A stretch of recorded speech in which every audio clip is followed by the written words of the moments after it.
Merci beaucoup de votre intervention. Aude Mirkovic, c'est à vous la parole. Vous êtes juriste et vous allez nous donner votre regard sur le projet de loi. Nous vous écoutons. Merci. Donc, je représente l'association Juristes pour l'enfance et je commencerai par une question. Mesdames, messieurs les journalistes, que faites-vous lorsque vous devez attester, faire état de votre filiation? Eh bien, comme moi, vous produisez un extrait d'acte de naissance. Parce qu'en effet, la filiation découle de l'acte de naissance qui dit à chacun de qui il est né. Alors certes, la filiation ne se réduit pas à cet aspect biologique, et cette naissance, si elle est le plus souvent biologique, peut être aussi symbolique, en cas d'adoption ou lorsqu'un enfant est reconnu par un homme qui ne l'a pas engendré. Bon. Le projet de loi dont nous parlons veut fonder la maternité de deux femmes sur leur intention d'être mère au pluriel d'un enfant. Soit. Mais dans la mesure où deux femmes ne peuvent pas avoir engendré cet enfant, elles ne peuvent pas indiquer à l'enfant une origine, même pas symbolique. C'est donc le sens même de la filiation qui change. La filiation de ce projet n'indique plus à chacun de qui il est né, même pas symboliquement. Elle désigne à l'enfant ses responsables légaux, au même titre qu'un tuteur en somme.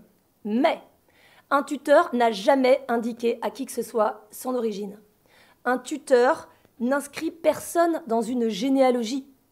Un tuteur n'indique à personne de qui il est né. Donc en fait, ce n'est même plus un acte de naissance qu'on va dresser. C'est un acte de référencement légal.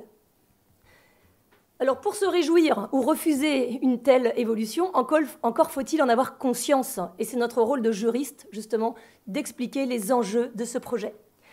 Pour les enfants concernés, ces deux responsables légaux nommés mères ont pour rôle constitutif d'évincer le père.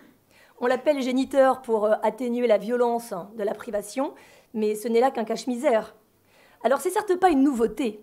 On a connu en droit cette situation et ces enfants issus de donneurs ressemblent étrangement aux enfants nés hors mariage au XIXe siècle qui, eux non plus, n'avaient pas d'action en recherche de paternité contre leurs géniteurs.